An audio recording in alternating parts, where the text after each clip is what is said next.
ایک دفعہ ایک گاؤں میں ایک شکاری رہتا تھا جو ہر روز شکار کر کے اپنے بیوی بچوں کا پیٹ پالتا۔ ایک دن وہ شکار کرنے کے لیے جنگل سے گزر رہا تھا کہ اس نے ایک خوبصورت اور نایاب پرندہ اڑتے ہوئے دیکھا۔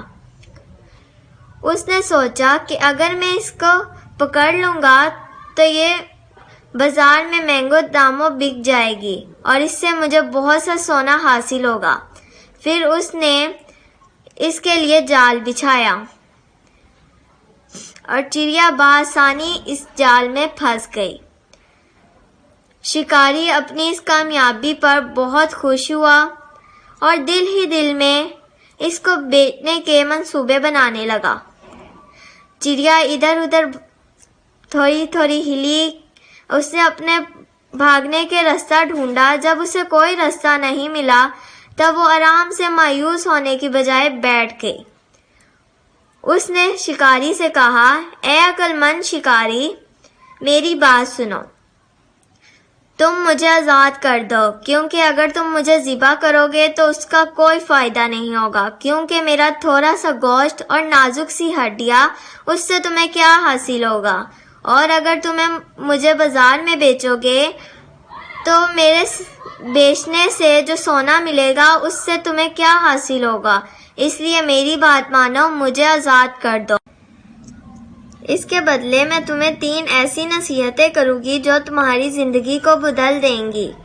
ان میں سے پہلی نصیحت میں تمہارے ہاتھ پر بیٹھ کر کروں گی، اور نصیحت ایسی ہوگی جسے سن کر تمہارا خون اور بڑھ جائے گا، اور دوسری نصیحت دیوار پر بیٹھ کر کروں گی جو بہت ہی اعلیٰ اور کارآمد ہوگی۔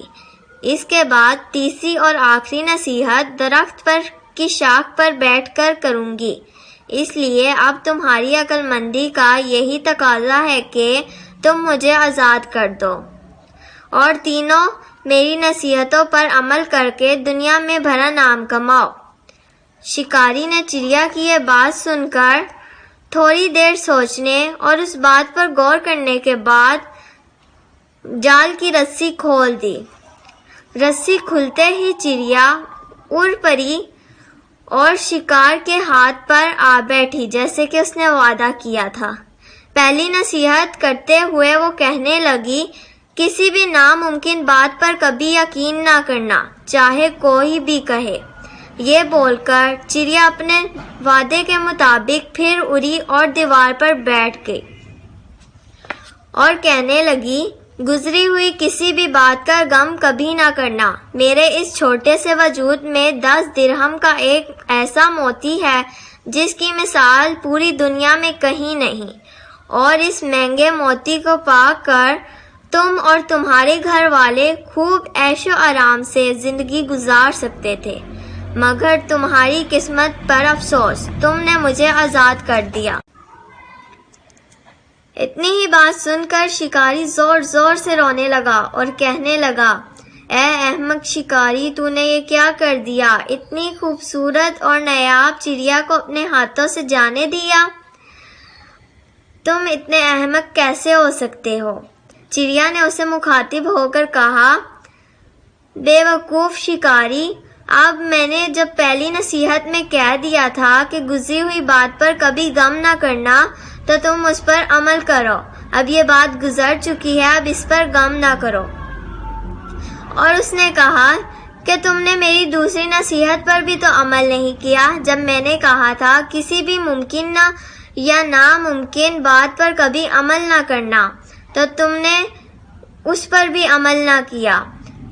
جیسے کہ میرا وجود 3 درہم کا ہے تو اس میں موجود موتی 6 درہم کا کیسے ہو سکتا ہے؟ شکاری نے اسے مخاطب کر کے کہا، اے عقل مند چڑیا، اپنے جانے سے پہلے مجھے تیسری نصیحت تو کرتی جاؤ۔ چڑیا نے کہا کہ یہ نصیحت بے وقوف اور احمق شکاریوں کے لیے نہیں ہے، کیونکہ یہ بہت ہی خاص نصیحت ہے۔ یہ کہہ کے چڑیا اڑ گئی اور شکاری اسے دیکھتا ہی دیکھتا رہ گیا اور اپنے اوپر افسوس کرنے لگا کہ میں نے اس کو کیسے جانے دیا اور اس کے بعد وہ اپنا جال لے کر واپس چلا گیا۔ تو بچوں دیکھا آپ نے کیسے ایک عقل مند چڑیا اپنے آپ کو بچا کے لے گئی ایک شکاری سے، اور کیسے اس نے اپنی باتوں پہ اس شکاری کو پھنسا لیا۔ تو اب سٹوری ہماری کمپلیٹ ہو چکی ہے۔ آپ لوگ میرے چینل کو سبسکرائب کر دیں، ساتھ لگے ہوئے بیل آئیکن کو بھی پریس کریں تاکہ میری نئی ویڈیوز آپ لوگ دیکھ سکیں۔ تو ملتے ہیں پھر نئی سٹوری کے ساتھ۔ اللہ حافظ۔